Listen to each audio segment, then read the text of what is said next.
teman-teman semua, welcome back to Biotech Talk. Perkenalkan, saya Clara dari Fakultas Teknobiologi Unika Atmajaya Angkatan 2020. Seperti pada episode sebelumnya yang dibawakan oleh teman saya, Kak Daniel, episode kali ini juga tidak kalah seru loh. Sebelum memulai episode kali ini, aku jelaskan ulang ya mengenai apa sih Biotech Talk itu. Nah, Biotech Talk ini merupakan sebuah talk show kolaborasi antar dosen dan mahasiswa yang bertujuan untuk menyampaikan konten edukasi seputar gaya hidup sehat dan persiapan masuk kampus dalam masa pandemi COVID-19. Acara ini diselenggarakan sebagai bentuk kepedulian dan bakti dosen Fakultas Teknobiologi kepada masyarakat sehubungan dengan pandemi COVID-19. Nantinya Biotech Talk ini akan dibagi menjadi 4 sesi yang sebelumnya sudah dibawakan oleh teman saya, Kak Daniel. Jangan lupa dicek ya teman-teman episode sebelumnya. Oh iya, aku juga ingin mengingatkan bahwa ada hadiah menarik nih yang menanti kalian di akhir talk show ini. Jadi ayo disimak terus ya.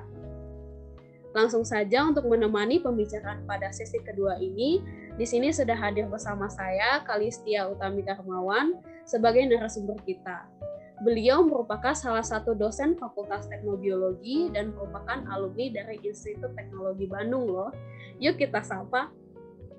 Halo Kalistia, apa kabarnya nih? Kalau boleh tahu, sekarang sedang aktif sebagai apa sih Kak di FTB?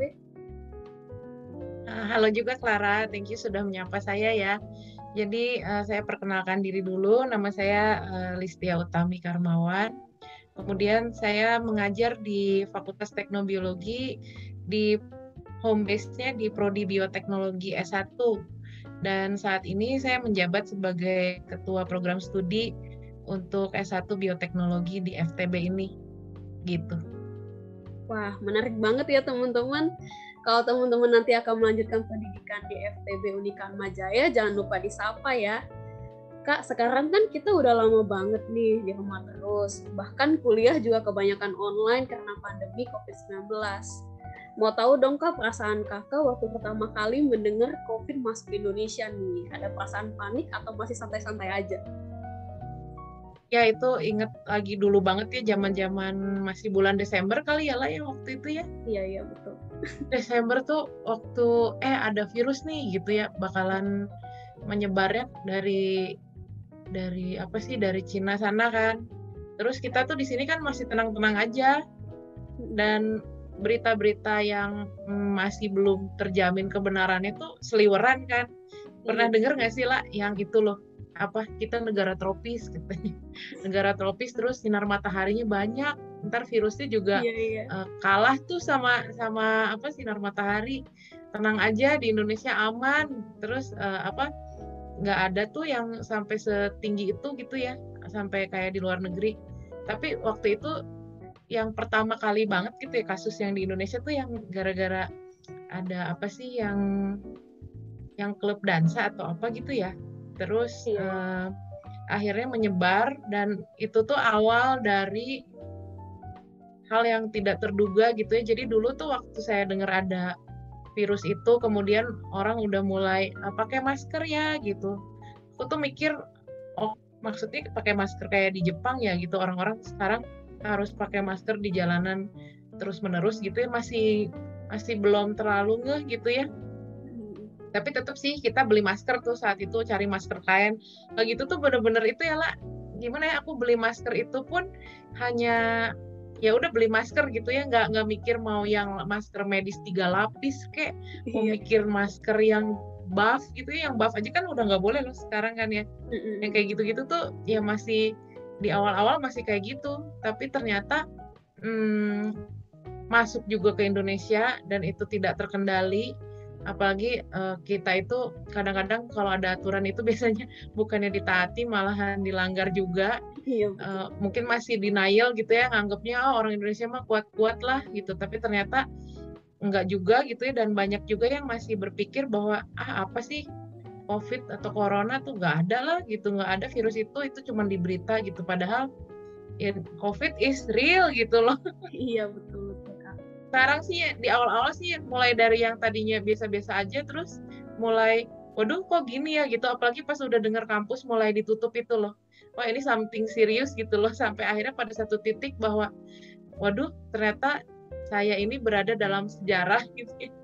Sejarah pandemi yang seluruh dunia, kebayang nggak sih lah, maksudnya kita itu kalau dalam buku sejarah itu akan masuk gitu ya tahun 2019 sampai 2021 pandemi dunia ditutup gitu loh lah.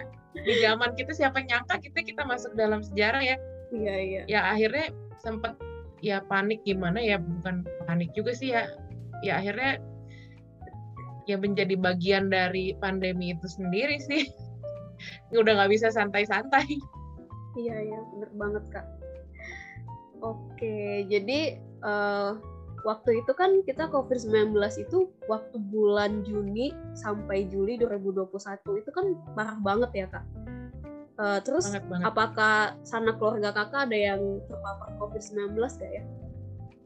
Ya, itu pas lagi tinggi-tingginya banget ya, mungkin bisa dilihat dari grafik di Google juga kan ya, kalau kita search COVID gitu langsung keluar statistik di Indonesia, yaitu kurvanya kelihatan tajam banget gitu di sekitar bulan Juni-Juli itu, bener-bener breakout-nya sadis banget dari yang kita tadinya tuh ngelihat mantau gitu data kayaknya 2000 orang nih hari ini positif, besoknya 5.000, terus tiba-tiba 20.000 dong, sampai sebanyak itu, kurvanya naik banget. Udah gitu mulai dengar dari dari tadinya tuh circle COVID-nya ya kan masih di ya udahlah temen-temennya temen gitu, kena COVID gitu, oke.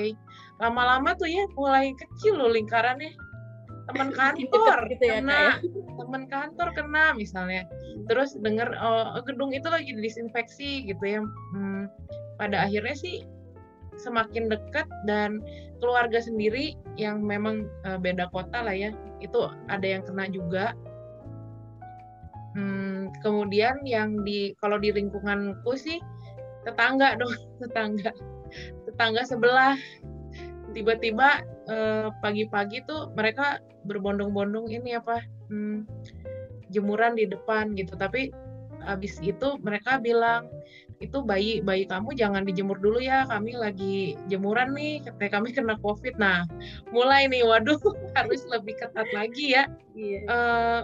Tetangga sebelah kanan udah kena nih, terus beberapa saat kemudian tetangga sebelah kiri yang 2 rumah di sononya, terus tetangga sebelah kiri yang rumah yang di dekatnya sebelah aku banget, jadi kiri kanan rumahku tuh dua-duanya udah terpapar COVID gitu. Dan yang nggak terduganya memang kayak tetanggaku yang sebelah kiri itu, dia memang jaga jarak, maksudnya dia tetap pakai masker, tetap aja sih, entah yang namanya ada lah ya, maksudnya masker itu kan nggak melindungi 100% ya, masih ada sekian persen gitu yang ada risikonya lah gitu. Dan dia akhirnya terpapar juga, dan itu udah mulai was-was nih, nanya keluarga di rumah gimana tuh.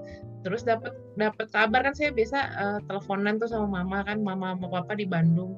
Teleponan mulai denger kok batuk-batuk ya, terus mama cerita ya tuh papa kamu tuh batuk-batuk. Waduh, aku bilang tuh kalau kayak gitu mendingan udah tidurnya pisah dulu, aku bilang gitu kan. Enggak lah katanya, biasa kalau COVID gitu kayak tahap pertama masih denial gitu nggak sih? Kayak enggak lah, flu biasa gitu kan ya. Terus aku tuh udah mulai curiga pas lagi telepon sama mama tuh, mama udah mulai ikutan batuk-batuk juga. Aku rasa tuh ini something, udah feeling udah nggak enak gitu loh lah. Apalagi pas lagi itu kan lagi tinggi banget. Dan saat itu papa aku tuh lagi beberapa minggu yang lalu tuh lagi getol-getolnya beresin gigi ke rumah sakit, bolak-balik rumah sakit, kan risiko ya, makin panik dong. Maksudnya begitu tahu papa kayak gitu, ya udah aku bilang tuh langsung aja tes COVID deh, yang paling cepat memang yang yang swab ya. Terus di dekat rumah tuh untungnya memang sekarang tuh banyak yang ngasih jasa gitu kan ya lah ya, ngasih jasa yang drive thru di mall-mall gitu. Dan ya udah langsung aja minta di tes swab, nungguin berangkat pakai mobil. Terus kan cepet banget tuh kalau swab antigen ya, kelihatan hasilnya siangnya langsung keluar gitu, di SMS-in kan atau di WhatsApp lah ya. Terus aku nanya, gimana mah papa? Terus dia bilang positif nih. Waduh, pas denger positif tuh, orang kalau positif hamil mah happy gitu ya. Iya. Nah, ini positifnya COVID ya. Aduh, terus langsung hal pertama yang aku inget itu adalah sebetulnya mama aku gitu ya, karena mama aku tuh ada penyakit penyerta. Mamaku tuh ada penyakit jantung lah. Langsung, aduh ini ngeri banget gitu ya. Jadi aku udah bilang langsung pakai masker saat itu juga gitu ya. Terus biasalah kayak orang tua kan masih bingung gitu ya pas lagi nelfon video callan, kok nggak pakai masker? Iya bentar lagi. Nggak ada bentar-bentar, aku bilang sekarang pakai masker gitu. Tapi ya dalam hati memang kayaknya sih ya, kalau dengar ceritanya papa udah batuk-batuk dari kapan, terus aku tanya mama masih satu kamar nggak sama papa? Iya, katanya pas batuk-batuk iya. Nah itu sih feelingku udah nggak enak banget sih lah. Walaupun mama lagi tuh belum tes sih, belum ngerasa apa-apa. Itu tuh disuruh tes tuh gara-gara papa cerita nggak bisa nyium balsem nih, katanya. Waduh, kalau udah anosmia gitu kan peluang merupakan COVID kan tinggi banget ya.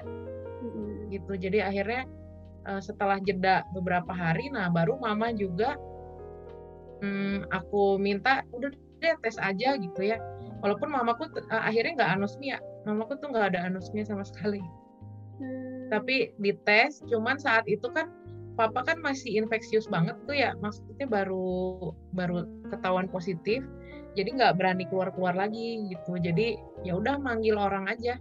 Itu pun kita butuh gesit ya, maksudnya nelfonin, cari-cari info gitu yang bisa home care.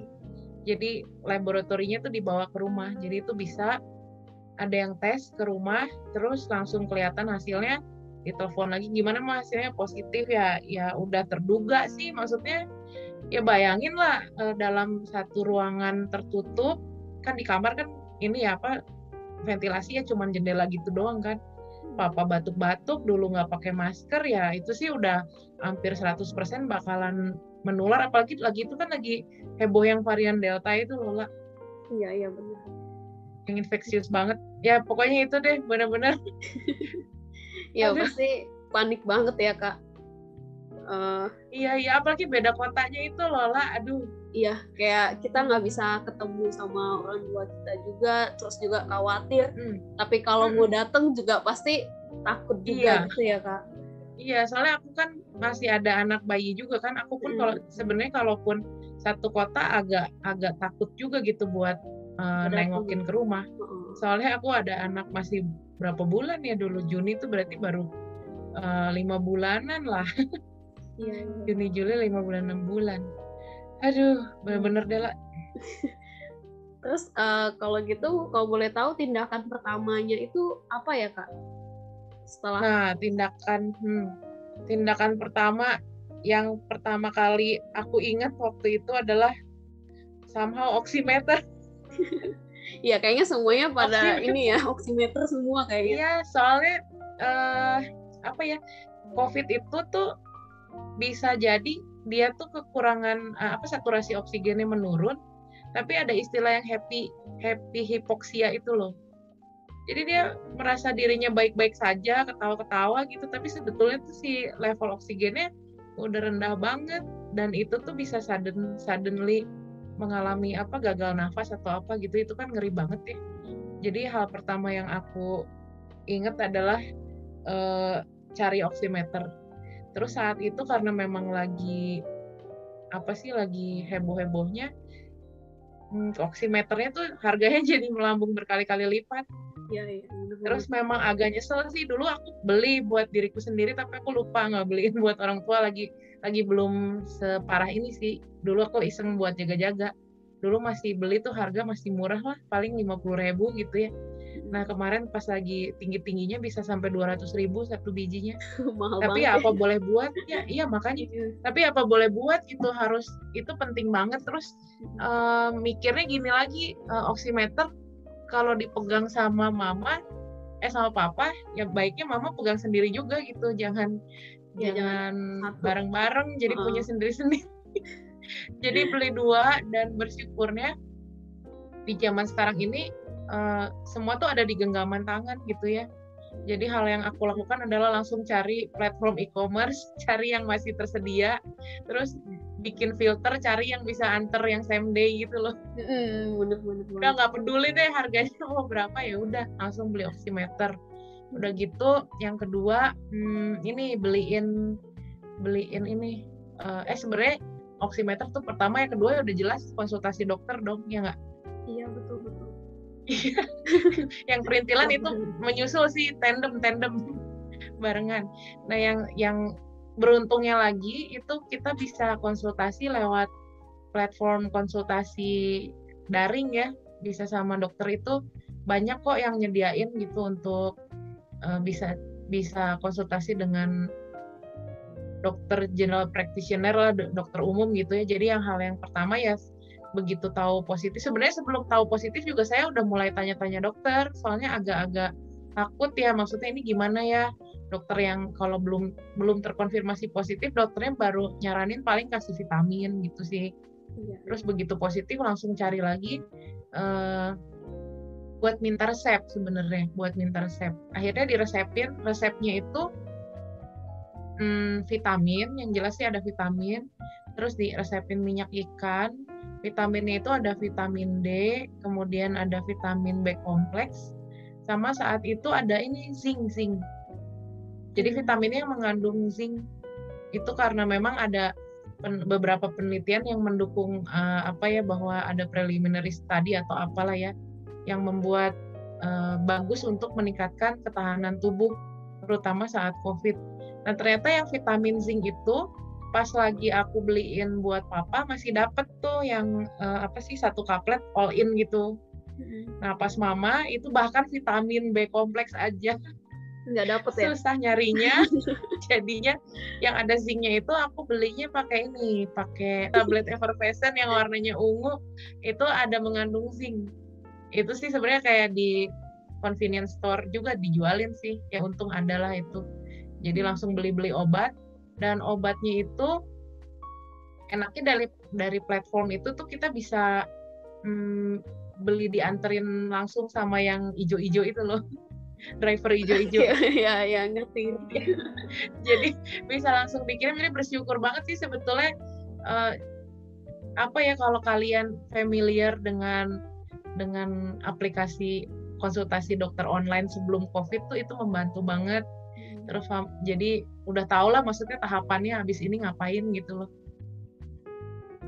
Gitu. Dan yang nyeseknya sebenarnya gimana ya, pas lagi yang papaku kena positif dulu tuh masih bisa dapet obat antivirus. Cuman ya itu kan aku ada sepupu dokter juga, diceritain ya sebetulnya sih Lis, katanya obat yang benar-benar buat COVID sih belum ada katanya. Cuman yang direkomendasikan sih yang favipiravir itu loh. Yang kalau minum sekali dosis tuh gede dulu gitu beberapa hari, terus nanti dosisnya akan diturunkan. Boro-boro nyari obat yang kayak gitu udah nggak ada gitu ya. Yang ada tuh obat-obat yang lain gitu. Oseltamivir lah gitu, papaku masih sempet dapet. Tapi pas mamaku nggak bisa dapet. Cuman ya aku kan konsultasi juga sama dokter ya, dia berhubung dia bilang sebetulnya sih daya tahan tubuh yang harus digenjot katanya gitu, sama udah vaksin belum gitu. Jadi pas mamaku nggak dapet antivirus sama sekali sih. Tapi aku nggak ngasih tahu bahwa mamaku nggak dapet antivirus. Takut kepikiran maksudnya ya? Biar nggak down gitu loh. Cuman berdoa aja, aku berdoa semoga daya tahan tubuhnya kuat gitu loh. Mana udah sepuh, udah senior, mama papaku tuh. Papaku udah di atas 80, mamaku 75. Dan beruntungnya sebelum outbreak yang mengerikan di Juni-Juli itu udah pada vaksin double dosis. Untuk yang vaksin lansia kan ya itu menurutku sih pemerintah udah ini banget lah, bijak banget. Yang diutamakan kan pertama nakes ya, habis itu lansia ya. Iya. Itu tuh beruntung banget lah. Jadi sebetulnya walaupun kedua orang tuaku kena COVID, tapi mereka gejalanya mild sih. Itu jadi nggak sampai sesak nafas atau apa gitu. Dua-duanya puji Tuhan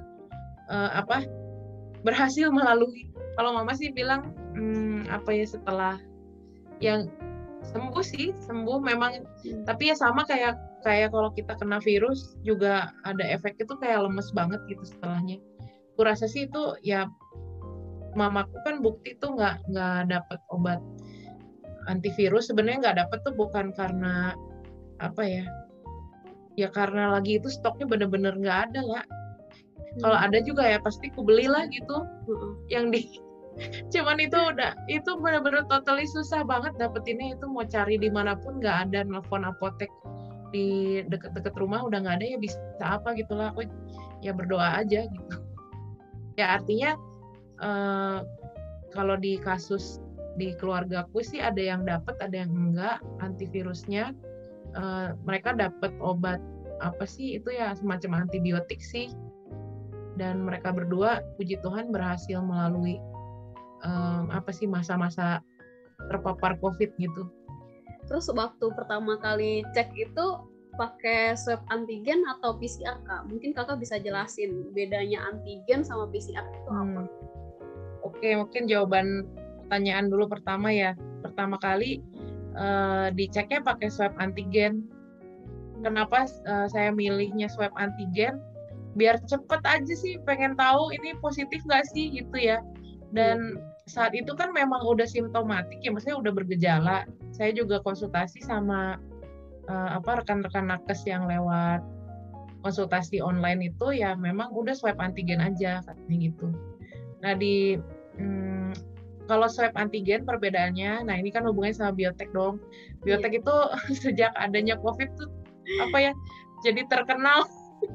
Terus tahu nggak sih kakak-kakak kelas kalian tuh ya yang baru pada lulus itu langsung di-hire di lab-lab buat uji COVID. Jadi satu lab tuh isinya anak Atma semua gitu. Ya karena di Atma itu kan diajarin juga tuh prinsip-prinsip dasarnya, terutama untuk teknik-teknik molekuler ya. Dan untuk uji COVID sendiri yang menggunakan swab antigen, kemudian yang swab PCR, itu diajarin juga tuh di mata kuliah diagnostik molekuler di semester 7 ya itu. Dan sebetulnya itu dasar-dasarnya juga sudah dipelajari sejak semester-semester awal, kalian belajar biologi molekuler dan lain sebagainya. Nah, ini saya coba jelaskan dengan cara yang mudah dipahami ya, semoga. Jadi kalau yang swab antigen itu kan tuh si virus COVID tuh dia kan punya kayak selubungnya gitu ya. Itu sebenarnya kan materi genetik ya, RNA lah, virus RNA. Terus dia punya covernya itu protein. Nah, si proteinnya itu yang dideteksi lewat swab antigen. Tapi kalau mau mendeteksi materi genetiknya atau RNA-nya itu lewat swab PCR. Itu menggunakan mesin kuantitatif PCR atau disingkat qPCR. Dua-duanya sama, itu ngambil dari nasofaring ya. Makanya di swab itu dicolok, orang bilangnya dicolok lewat hidung, lewat rongga lewat lubang hidung untuk mengambil di daerah rongga nasofaring. Nah, kenapa diambilnya dari nasofaring ya karena memang si virusnya tuh paling banyak di situ gitu, di saluran pernafasan atas. Dan kalau kenapa tadi balik lagi ya milihnya swab antigen, karena pertama sudah bergejala, terus peluang untuk false positif dari swab antigen itu relatif rendah. Jadi kalau udah positif di swab yang antigen, PCR pun udah hampir pasti akan positif gitu. Jadi buat apa mengeluarkan uang yang lebih banyak kalau memang dengan teknik yang lebih sederhana dan lebih murah, lebih cepat, itu udah ketahuan gitu. Kalau swab PCR sebenarnya cocoknya kalau lagi awal-awal banget gitu ya, kayak misalnya aku ada kontak nih, aku kontak sama temenku yang ternyata dia COVID misalnya ya, terus di hari keempat atau hari kelima setelah kontak belum ada gejala gitu, kita belum ada gejala tapi penasaran, jangan-jangan udah masuk ke badan kita gitu ya, mungkin titer virusnya masih rendah. Nah itu kalau pakai swab antigen nggak akan kedeteksi gitu kalau masih awal-awal banget. Nah itu kalau pakai swab PCR itu bisa terdeteksi karena menggunakan PCR yang singkatannya polymerase chain reaction dia tuh akan memperbanyak materi genetiknya dalam satu mesin dengan bantuan enzim-enzim gitu ya, nanti akan terdeteksi oleh si alatnya itu. Semakin cepat terdeteksinya, artinya kan si virusnya semakin banyak ya. Iya, benar. Makanya suka ada istilah CT itu loh, cycle threshold ya. Iya betul. Itu jadi di siklus keberapa dia kedeteksi gitu karena PCR itu kan polymerase chain reaction ya, reaction itu berantai berulang-ulang gitu. Jadi begitu di siklus kesekian yang lebih rendah itu terdeteksi, artinya kan si virusnya RNA-nya banyak banget gitu. Kemudian nilai CT ini sebenarnya berpengaruh nggak sih Kak? Kayak kan banyak banget nih orang-orang yang selalu nanya, nilai CT kamu kok segini, punya aku segini loh gitu. Itu sebenarnya bisa dilihat banget nggak sih? Gitu? Ya itu tadi balik lagi ya ke prinsipnya. Jadi kalau CT-nya itu rendah, artinya dalam siklus yang rendah pun sudah bisa terdeteksi, artinya sumber awalnya udah banyak gitu ya. Tapi masalah banyak atau sedikit, masalahnya si PCR ini dia tidak bisa membedakan mana yang virusnya sudah masih utuh dan dia infeksius, atau mana yang sudah jadi bangkai akibat diserang sama sistem imun kita gitu. Jadi kalaupun ada potongan RNA yang sebenarnya udah bangkai gitu, sebenarnya di qPCR itu sangat sensitif ya, dan itu akan terlihat gitu angkanya. Sebetulnya sih jangan berpatokan dari angka CT-nya ya. Kita harusnya berpatokan dari tenaga medis yang memang punya kompetensi untuk melihat seberapa kondisi badan kita tuh seperti apa dan seberapa infeksiusnya kita gitu ya saat pada hari kita melaksanakan uji yang qPCR atau swab PCR itu ya. Jadi itu pun kalau misalnya dapat hasil hari itu, ya itu berlaku untuk saat itu gitu, kayak semacam snapshot di titik itu. Sebenarnya nggak akan relevan kalau misalnya dipakai untuk 3 hari setelahnya atau berapa gitu ya, itu udah berubah. Bahkan suka ada yang licik tau lah, kan pengen CT-nya cepet-cepet turun. Jadinya misalnya udah tahu positif, terus mau ngulang lagi PCR lagi, dibilas hidungnya pakai cairan garam. Sebenarnya bisa itu ya? Itu sebenarnya pernah dengar nggak yang gitu? Ya kalau dibilas ya sebetulnya ya virus-virus yang nempel di hidung ya hanyut sih. Cuman sebetulnya sih itu orang-orang berpikiran seperti itu kan karena kebijakan yang kurang relevan ya sebenarnya. Kayak misalnya kamu mau masuk kantor udah pernah kena COVID, kamu PCR-nya mesti negatif dulu. Nah masalahnya si PCR ini tuh saking sensitifnya, bahkan sampai post infection pun itu dia bisa masih mendeteksi gitu, mau sampai kapan, mau ngeluarin berapa juta gitu loh buat sampai negatif gitu. Itu mungkin karena kesalahkaprahan kebijakan juga. Harusnya sih kita merefer, kalau lihat dari CDC gitu ya, di situ udah jelas sih dari Kemenkes kita juga kan mengadaptasi dari sana, disebutkan bahwa kalau misalnya sejak positif, kalau gejalanya mild itu 10 hari setelahnya itu masa karantinanya sudah berakhir gitu. Atau misalnya kalau ada penyakit penyerta itu ditambah lagi 10 hari, jadi total 20 hari untuk karantina mandiri gitu. Jadi harusnya jangan berpatokan sama hasil CT yang PCR itu, jebol lah dompetnya. Udah mah sakit di badan, sakit di dompet. Gitu sih lah. Oke, terus aku mau nanya nih Kak. Jadi kan setelah itu kan pasti orang tua Kakak dikasih obat-obatan nih. Nah, aku tuh pernah baca, pengen tahu juga sih Kak, misalnya kayak obat-obatan seperti Avigan, Ivermectin atau Oseltamivir ini sebenarnya sudah mendapatkan izin BPOM belum ya Kak? Iya, yang biasanya sering diomongin mungkin yang Ivermectin itu ya. Soalnya yang saya juga pernah tahu bahwa sebetulnya itu kayak obat untuk cacing pita juga pada beberapa jenis hewan gitu.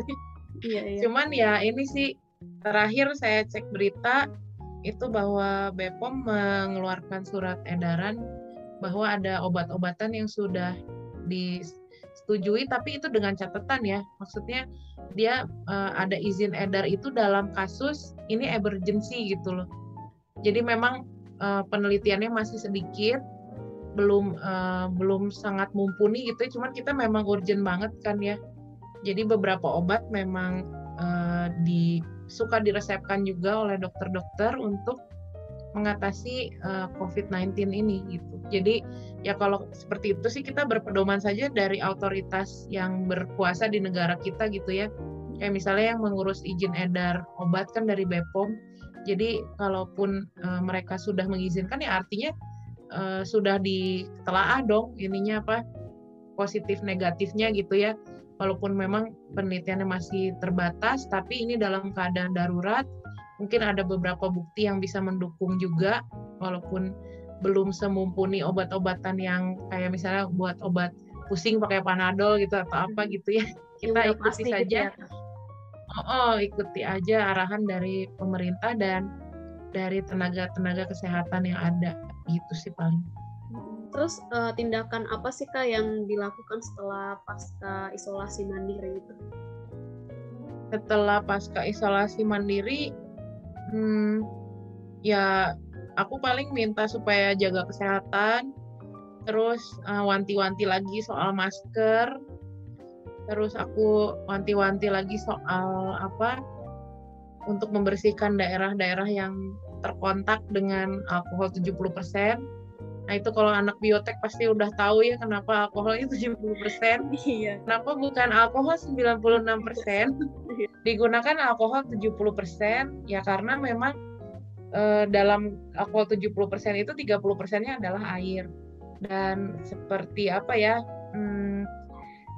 dia bisa menyelisip di permukaan mikroorganisme. Dia bisa berinteraksi dengan protein dengan lebih baik karena ada air. Aku jadi ingat Lola pas lagi mamaku dan papaku kena COVID itu kan aku ikutan parno juga gitu ya. Jadi kan mereka hidup berdua gitu, nggak ada pembantu. Biasanya yang beli makanan keluar tuh papa. Terus itu juga penting lah, soalnya kan asupan makanan itu agak susah ya aksesnya. Maksudku kalau orang tuaku tuh sepuh gitu loh, buka yang ijo-ijo, aplikasi yang ijo-ijo buat beli makanan gitu, nggak familiar gitu ya, mau nggak mau aku mesti cariin catering dong. Jadi aku minta tolong teman-temanku ada nggak yang punya channel, ternyata teman SMP-ku bahkan dulunya tuh teman TK aku, mamanya tuh cateringan, aduh puji Tuhan banget. Ya udah itu jadi selama sebulan itu mereka catering supaya gampang lah makannya. Dan biasanya kalau ada yang kena COVID gitu harus lapor kan sama RT RW. Terus mereka punya grup dan tetangga-tetangga tuh baik-baik suka ngedropin makanan. Jadi di rumah tuh di pagar tuh udah sedia kayak kantong kresek gitu, ada ditulis silakan barang-barang taruh di sini. Jadi kadang kalau sore dicek ada buah, ada makanan. Ya itu berasa banget sih. Ya? Iya, saling mendukung. Mungkin ya salah satu nilai positifnya kita rasa humanity kita juga dalam masa pandemi ini lebih terasah gitu ya. Jadi kalau ada tetangga yang sakit, kita saling bantu gitu ya kalau ada keluarga yang sakit gitu sih. Jadi sekarang ini kan vaksin ini udah banyak banget ya Kak di Indonesia. Terus beberapa waktu lalu kita di Atmajaya juga sudah mengadakan vaksinasi. Jadi sebenarnya apa sih Kak manfaat dari vaksin ini? Terus apakah benar menjamin kita tidak terkena COVID-19 ya? Sebetulnya sih lah vaksin in general ya fungsinya ya sama kayak gitu sih. Ya dia meningkatkan imunitas tubuh kita untuk bisa menghadapi kalau ketemu sama sumber penyakitnya gitu ya. Jadi kayak misalnya aku lah, kalau nggak aku dulu vaksin cacar. Tapi pas udah kerja kena cacar juga lah. Kamu pernah kena apa aja? Aku ya pernah cacar juga. Padahal juga sama juga waktu masih kecil pernah divaksin. Iya, jadi kalau ada orang bilang, alah ngapain vaksin, ntar juga kena aja. Ya nggak gitu bang ceritanya ya nggak sih? Iya. Maksudnya betul. Kayak dulu pas aku kena cacar itu ya paling muncul ya nggak sebanyak ya paling berapa ya, 10 lah gitu ya, di punggung 10, di tangan 10 gitu ya. Maksudku ya itu, ya vaksin membuat tubuh kita tuh bisa mengenali si penyakitnya gitu ya. Terus kalau cacar kan virus ya, jadi itu kita bisa berperang melawan si virusnya itu ya, hal yang sama juga dengan COVID-19.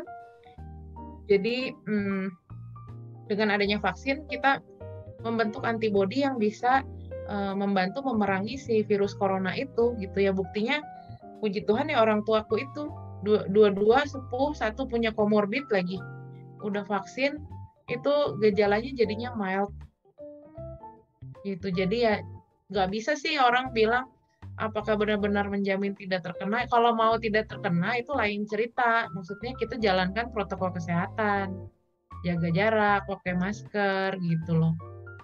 Bahkan sekarang masker ini ya, di double ya, yang medis di dalam, yang luar yang bikin supaya jangan ada celah kan ya. Jangan pakai medis-medis dua-duanya ya. Iya, pakai kain yang di luar. Iya, pokoknya intinya supaya jangan ada celah. Terus masker medisnya juga yang tiga ply gitu ya, yang ada 3 lapisan. Terus kalau masker sekali pakai langsung buang. Terus katanya buangnya ya jangan asal buang gitu ya lah ya. Iya, jadi kayak sebaiknya sih digunting. Iya. Digunting atau diul-ul. Tapi ini ada ini ya, topik berikutnya memanfaatkan limbah. Bisa nyambung limbah masker. Iya. Ya soalnya banyak banget sih, bener sih, limbah-limbah yang dulu nggak ada sekarang ada ya gara-gara COVID ini. Jadi ternyata manfaat dari vaksin ini sangat baik ya untuk menurunkan gejala yang ditimbulkan oleh COVID-19 jika terpapar. Kemudian bagaimana tanggapan kakak terhadap orang-orang yang masih takut divaksin nih karena takut jarum katanya? Waduh. Takut mana sama kalau nyawa yang melayang, mendingan ditusuk jarum dah. Nggak sakit kok, beneran nggak sakit. Pegel dikit doang, kayak digigit semut. Semutnya sekampung, enggak. Paling ya pegel-pegel gitu doang sih. Kalau takut jarum ya udah pas lagi disuntik jangan lihat jarumnya. Lihat aja ke arah yang lain gitu. Atau butuh dipegangin. Soalnya kan banyak banget Kak, kadang di berita-berita gitu ada orang yang sampai bener-bener gak mau divaksin karena mereka takut sama jarumnya gitu.